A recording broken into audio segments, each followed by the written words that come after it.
In this video, I'll be showing you how to download and install WinRAR in Windows 11 or 10. It's a very simple method, so if you find this video helpful, be sure to drop a like and subscribe. Now, WinRAR is very good if you want to zip files or extract, folders and turn them into files. So all you want to do is go over to your browser of choice. From here, go ahead and just type in WinRAR, like so. And then when you type in WinRAR, it's going to be the first link anyway, but you're going to see this download button right here. So go ahead over to download, and then you're going to see a lot of different, the versions. So the latest one at the time of recording this video is 7.22, but the latest one's going to be at the very top, and it's going to show the English version. But you can also filter it by language, by a different version if you're looking for a specific one, by platform and architecture as well, but it usually detects whichever one you need.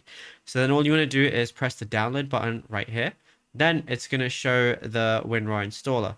So all I want to do is open up my downloads. It's going to look like this. I can then double click on it, and then it's going to show the install button right here, and I'll be able to install WinRAR to my PC. And yeah, it's as simple as that. Now, if you found this video helpful, be sure to drop a like and subscribe.